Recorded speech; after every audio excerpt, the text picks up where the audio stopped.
नमस्कार. माझे नाव मोरे संभाजी, STLS लातूर.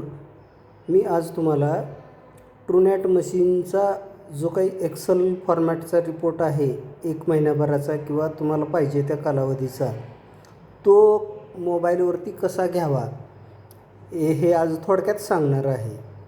त्याच्यासाठी हे ट्रूनॅट मशीन स्टार्ट केल्यानंतरची जी स्क्रीन असते ती स्क्रीन तुम्हाला दिसत आहे. त्याच्यानंतर तुम्ही रिझल्टवरती क्लिक करायचं आहे. त्यामध्ये सर्चवरती पुन्हा क्लिक करायचं आहे. याला असं बोटानीवरती पुश करायचं आहे. त्यामध्ये डेट घ्यायची आहे. हे इथं डेट फ्रॉम आहे, ते तुम्ही कुठली पाहिजे ते घेऊ शकता. आता मला 1 ते 17 तारखेचा डाटा पाहिजे म्हणून मी इथं चूज केलं. त्यानंतर ओके दाबलं. हे 2 मध्ये परत तीच प्रोसिजर. आता मी इथं 17 ऑगस्ट घेतलेलं आहे. ओके दाबलं. त्याच्यानंतर हे सर्च, हे दोन्ही तारखा आलेल्या आहेत, 1/8/24 ते 17/8/24. त्यानंतर मी सर्च बटन मारलेलं आहे. त्याच्यानंतर मी एक्सपोर्ट बटनवरती मारलेलं आहे. मग इथं तुम्हाला ब्लूटूथचे नावं वगैरे दिसतील. तर त्यासाठी हा दुसरा मोबाईल आहे, त्याच्यामध्ये मी काही सेटिंग करतो आहे. फर्स्ट तुम्हाला ब्लूटूथ हे ऑप्शन ऑन करायचं आहे. हे पहा, स्क्रीन आलेलं आहे. ओके.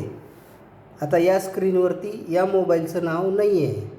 त्याच्यासाठी तुम्हाला हे 3 टिंब दिसतात, याच्यावरती दाबायचं आहे आणि रिफ्रेशला दाबायचं आहे. हे आलं बघा, बाबूराव M. हे ज्या वेळेला तुम्ही सेंड कराल त्यावेळेला तुमच्या मोबाईलवरती असा मेसेज येतो, फाईल ट्रान्सफर म्हणून. मग याला ॲक्सेप्ट करायचं आहे. हे ॲक्सेप्ट केल्यानंतर तुम्हाला ही फाईल डाउनलोड झालेली दिसेल. हे काही आहे, फाईल रिसिव्ड.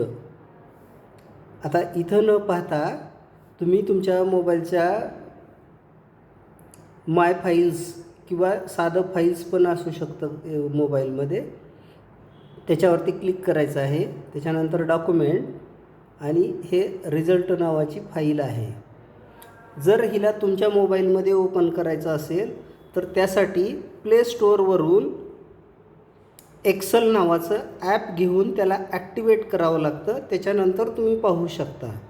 आता ही जी फाईल मी सिलेक्शन केलेली आहे त्याच्या खाली शेअर आहे बघा, हे शेअर बटन. त्याच्यानंतर व्हॉट्सअप आणि इथं आता मी माझं स्वतःला पाठवून घेतो आहे. त्याच्यानंतर हे सेंड, हे रिपोर्ट फाईल आहे, सेंड. अशा प्रकारे तुम्ही तुमच्या STLS यांना ही फाईल पाठवू शकता. धन्यवाद.